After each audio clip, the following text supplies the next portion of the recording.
Hello everyone. Here I will be doing a quick comparison between the two latest Virgin Mobile Android smartphones.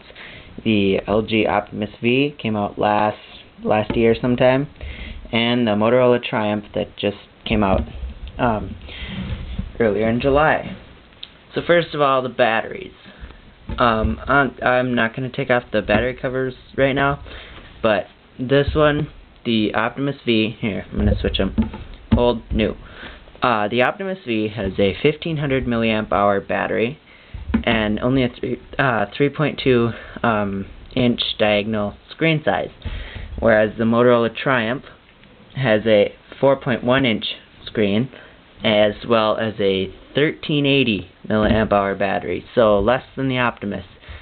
1500 is typically pretty standard for smartphones and more on the low end, so 1380 I thought would be pretty bad, but it really is about the same as the Optimus. I get almost a day of use, probably normal to heavy use. Okay, let's turn on the phones at the same time here. I'm going to start them up. Ready, set, go. Alright.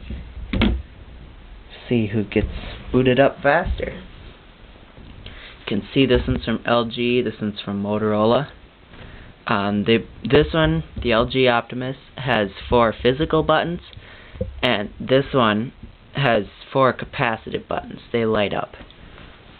And then the Motorola Triumph also has, it's actually a nicer screen. I'm not sure what kind of screen they are. This one I think is TFT, and this one's, I don't know, something else. But this one is a lot less pixelated than this one. You won't be able to tell using this camera. Let's see. This one actually isn't active right now. This one is, and so I might have to blip out some stuff if I get a text message or something. Alright. So, the Motorola Triumph, let's just get a couple of the specs in here. It has a 1.3 megapixel VGA camera, front-facing camera. Has a little notification light, but it's actually under the grid, the speaker grid here. This one has no front-facing camera. It has a 3.2 megapixel camera with no flash in the back. And this one has a 5 megapixel camera with no flash in the back. Performed a little better than this one, but not really up to par with normal smartphone 5 megapixel cameras. Okay. Yep. They both have the, actually this one has the power lock switch and the headphone jack on the top. This one just has headphone jack, and then the power lock switch, is over here. And then they both have the 2 volume buttons. On the bottom, this one just has the charging port, and this one actually has, if you can see that, it's a micro HDMI cable port as well. So I actually did try hooking it up to a TV. It works pretty nicely, though sometimes it's got a little bit of lag. I noticed it mainly in playing YouTube. So, that's that. And now, I'd like to say something about this new one. The signal strength is much below par. I don't get very much signal here in my home,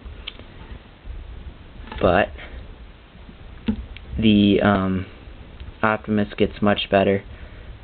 Let's see here. Okay, so as you can see, this one, actually you probably can't see, it's on 1X. Even though it's not activated, it will show EVDO Rev A when it is on, and it is currently on 1X with negative 106 decibels or dBm of service, so very bad. 0 bars. And this one here has 2 bars of EVDO Rev A, negative 97 dBm, so much better, and this one tends to get much better service. This one switches to 1X quite often, which gets quite annoying. Alright, I'm sorry if you can't really see that there. I'm going to actually have to blip out my number there. Alright, let's see here. As for the keyboards, here I'm going to put this one on airplane mode so I don't get any messages. As for the keyboards,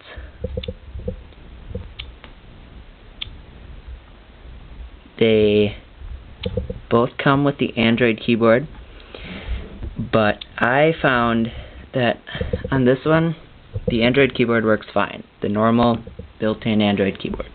On this one, the corrections don't work.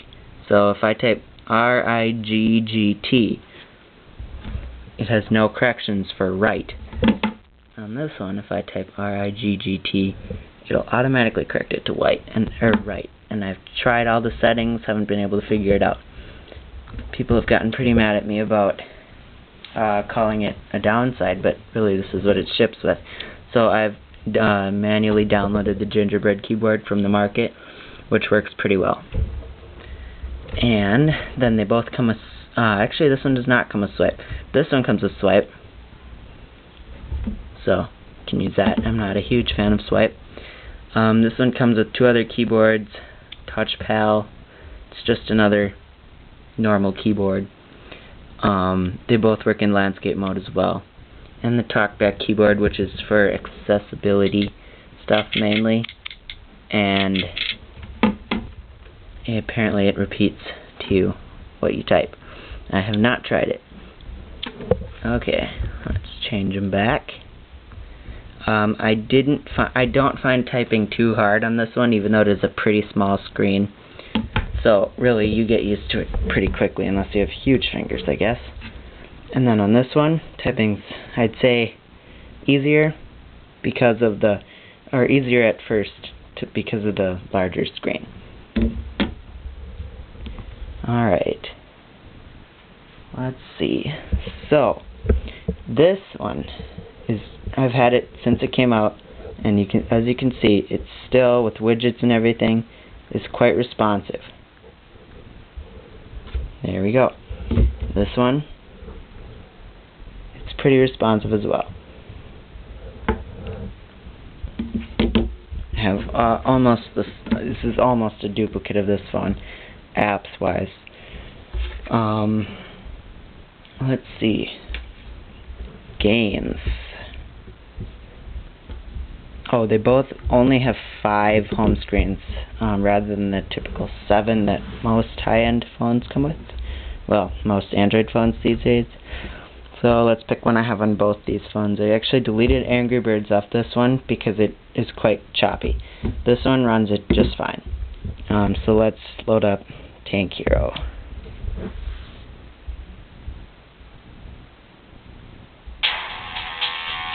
See, loaded up pretty quickly there. Yeah. Sound is actually pretty nice on this one. I believe it has dual speakers in there. Let's see here.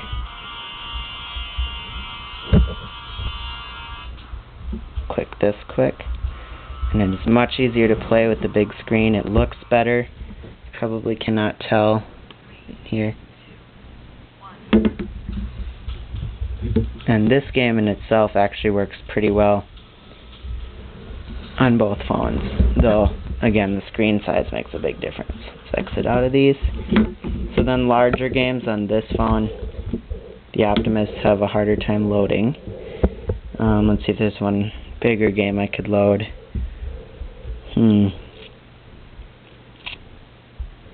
Well, on this one I have, here, we'll do Angry Birds on this one. I don't have it on this one.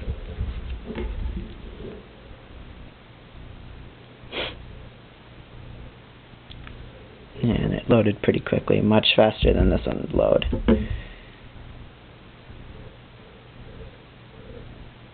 And there, let me tell you, there's absolutely no lag.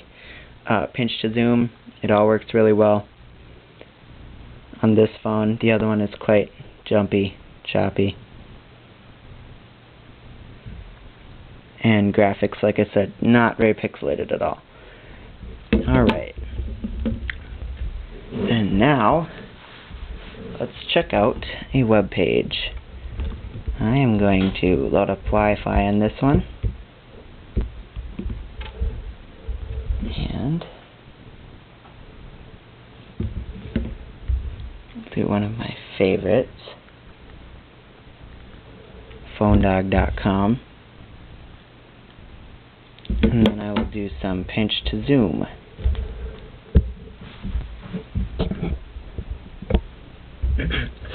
Now I'll take the loading speeds with a grain of salt because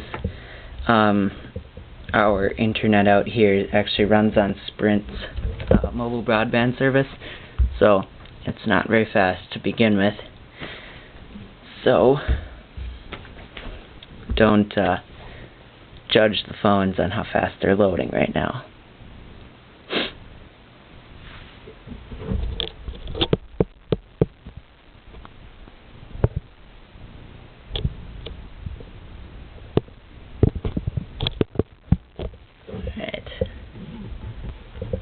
And they're almost done. We'll let them completely load. This one I have installed Flash.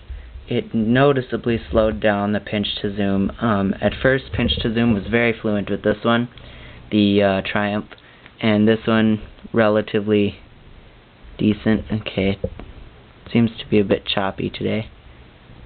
Let's see. Let's get this closer.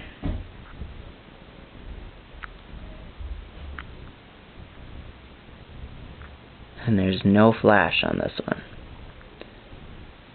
At least there shouldn't be.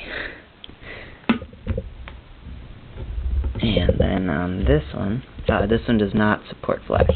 This one, it's not even done loading yet.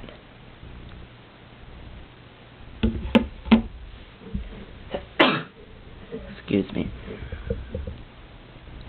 And you can see the flash ads running. This camera is not great for video.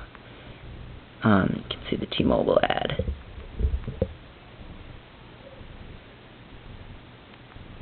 Pretty smooth.